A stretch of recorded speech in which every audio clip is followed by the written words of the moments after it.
রাত তখন ৯টা। হিয়া বেলকনিতে বসে বই পড়ছে আর বারবার ফোনটা নিয়ে মেসেঞ্জার চেক করছে। শ্রাবণ এখনো আসেনি। আর এই পর্যন্ত না কোনো মেসেজ দিয়ে বলেছে, না কোনো কল। তাই হুট করে কি হয় আল্লাহ জানে। তবে আজ আসুক, এর এর মজা বুঝবে কাল থেকেই। পরে তাই বলে কি একটা মেসেজ দেওয়াও যেতে পারে না? এতই বিজি। হিয়া কিছুক্ষণ ব্যালকনিতে বই পড়ে। রুমে এসে রিডিং টেবিলে বসলো। আধ ঘন্টার মতো পড়াশোনা করেছে, বিছানায় এসে শুয়ে পড়ল।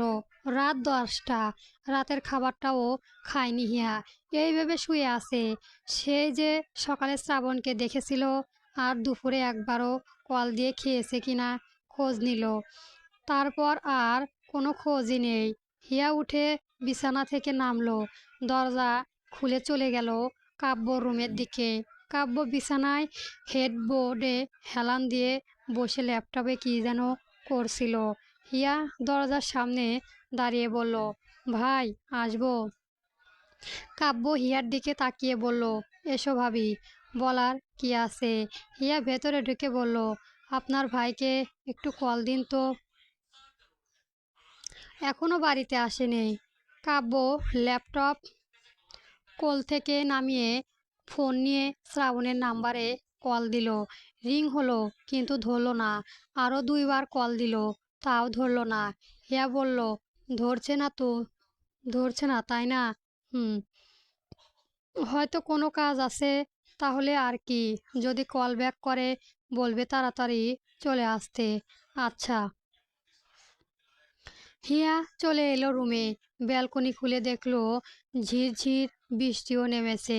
নিচের দিকে তাকিয়ে দেখলো শ্রাবণের গাড়িটা এসেছে নাকি, কিন্তু কোনো গাড়ি দেখতে পেল না। তাই রুমে ফিরে ব্যালকনির দরজা লাগিয়ে দিল।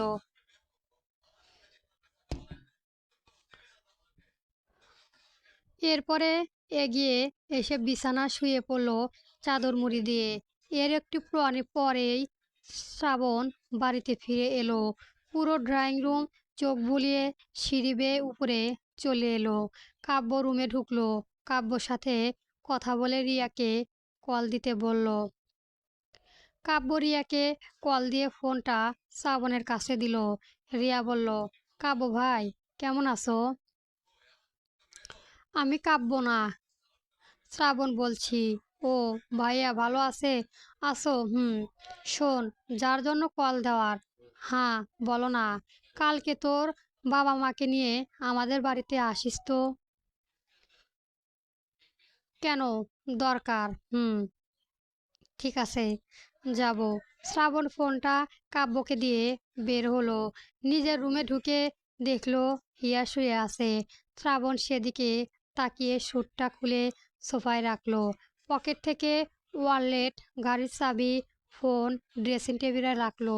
এরপরে কাভার্ডের দিকে এগিয়ে গেল। হিয়া শ্রাবণকে এক পলক দেখেই চাদর মুড়ি মুখ ঢেকে শুলো। শ্রাবণ ওয়াশরুমে চলে গেল। শাওয়ার শেষ করে মেরু রঙের শার্ট আর কালো প্যান্ট পরে চুলগুলো মুছতে মুছতে বের হলো। হিয়ার প্রাণে তাকিয়ে দেখলো এখনো ওঠেনি। তাহলে বেশ রাগ করে আছে বোঝাই যাচ্ছে। শ্রাবণ টাওয়ার রেখেই বিছানায় হিয়ার পাশে এসে বসলো। হিয়াকে ঘেঁষেই বসেছে। হিয়া বুঝতে পেরে নড়াচড়ে সরে গেল। শ্রাবণ আর একটু ঘেঁষে বসলো।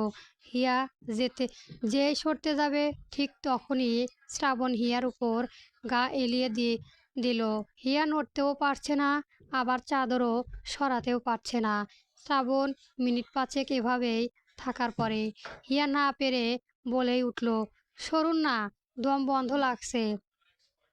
শ্রাবণ উত্তরে বলল, লাগুক, আরও লাগুক। তোমার শুয়ে পড়ার শখ আজকে মিটিয়ে তারপর উঠব। সরুন না, নিঃশ্বাস নেওয়া যাচ্ছে না। শ্রাবণ ঠোঁট কামড়ে হেসে গম্ভীর গলায় বলল, নিতে হবে না। কি? নিঃশ্বাস নিয়ে কি করবে? সরুন। ভারী ভারী লোক। সরব না। কেঁদে দিব কিন্তু। কাঁদো, চিৎকার করব কিন্তু। শ্রাবণ গা ছাড়া ভাব নিয়ে বলল, করো, আমার কি। দরজার বাহিরে শব্দ যাবেই না।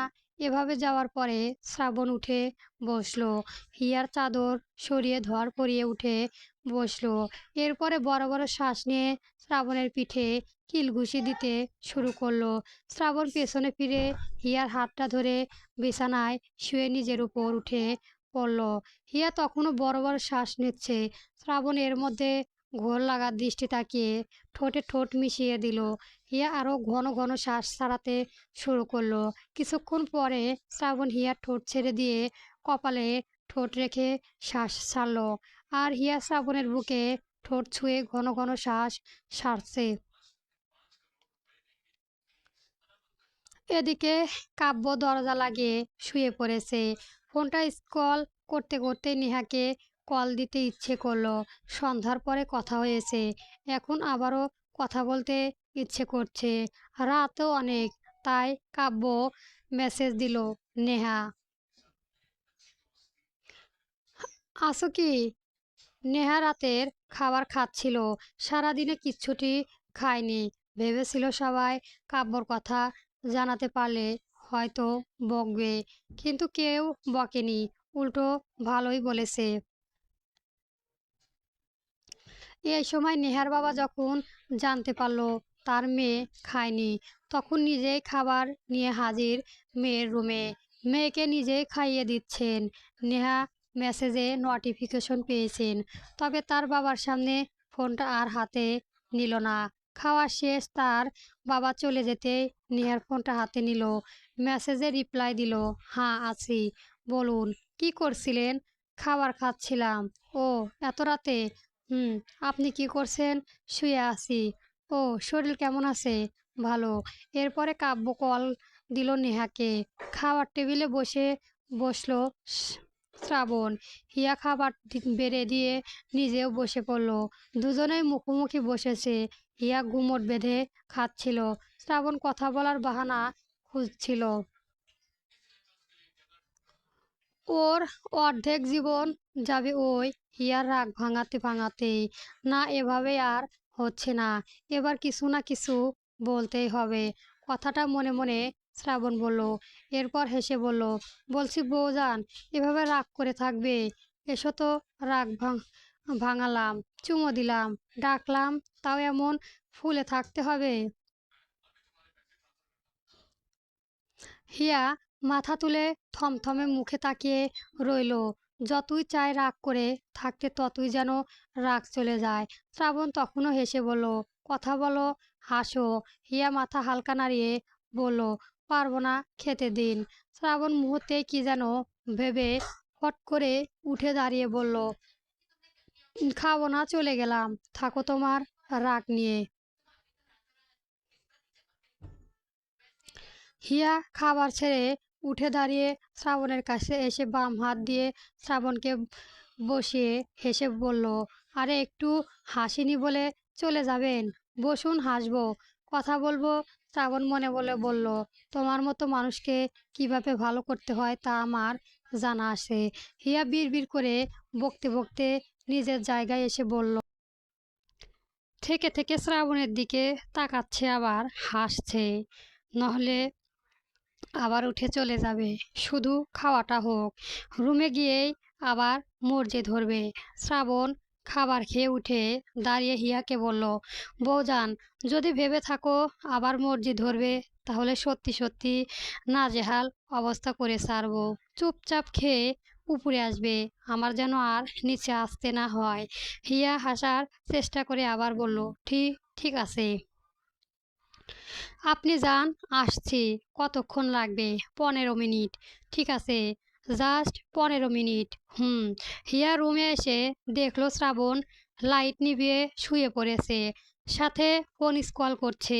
হিয়া দরজা দাঁড়িয়ে দিয়ে ডিম লাইটের আলোতে দেখে দেখে ওয়াশরুমে চলে গেল। মিনিট 5 পর বের হয়ে সোজা বিছানায় এসে শুলো। এরপর নিজেও ফোন বের করলো। শ্রাবণ হিয়ার পায়ে খোঁচা দিল। হিয়া ফোন রেখে কাত হয়ে শুলো। শ্রাবণ নিজের ফোনটা রেখে হিয়াকে জ্বালান্ত করতে লাগলো। হিয়া শ্রাবণের দিকে ঘুরে বলল, এত খোঁচাখুচি করবেন না তো। শ্রাবণ উঠে বসে জোর গলায় বলল, তুমি যখন করো তখন কিছু না, আর আমি করলেই দোষ। হিয়া বসলো, এরপরে বলল, আমি কখন করলাম? কেন ভুলে গেল? ওই দিন রাতে যে জালালে খিদে পেয়েছিল বলে? হিয়া আমতা আমতা করে বলল, ও, ওইটা এমনি খোঁচাখুচি করেছিলাম। তাহলে অস্বীকার করলে কেন? হিয়া বুঝে গিয়েছে ওর মর্জি ধরেও লাভ হবে না। হিয়া শ্রাবণের আর কথা বলতে দিল না। খানিকটা জোর খাটিয়ে শ্রাবণকে শুয়ে নিজের তার বুকের উপরে শুলো। শ্রাবণ হতভম্ব হয়ে গেল, সাথে সাথে বলল, তোমার মতলব কি বলো তো? হিয়া শ্রাবণকে জড়িয়ে ধরে অভিমানী কণ্ঠে বলল, আমার কল ধরনি কেন? একটা কাজে গিয়েছিলাম। কি কাজ? ওই মিরাজের একটা ব্যবস্থা করে এলাম। কি কি করলেন আবার? সকালে ঠেট দিয়েছিল, তাই একটু দেখা করে এলাম। হিয়া মনে মনে বলল, আপনি যে কেমন দেখা করে এলেন আর বোঝা হয়ে গিয়েছে। নিশ্চয় আবার মেরেছেন, না হয় অন্য কিছু। শ্রাবণ হিয়াকে চুপচাপ থাকতে দেখে বলল, তুমি কল দিয়েছিলে, আমি দেখেছি।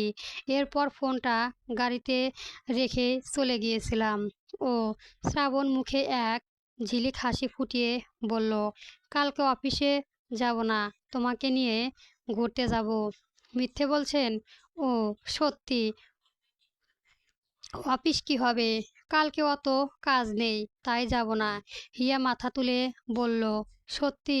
শ্রাবণ হিয়া মাথা নিজের বুকে ঠেলিয়ে বাঁকা হেসে বলল, সত্যি। কালকে কাজ করব না, শুধু আপনার সাথে খোঁচাখুচি করব। পরবর্তী গল্প পেতে আমার চ্যানেলটা সবার আগে সাবস্ক্রাইব করে রাখবেন। ধন্যবাদ।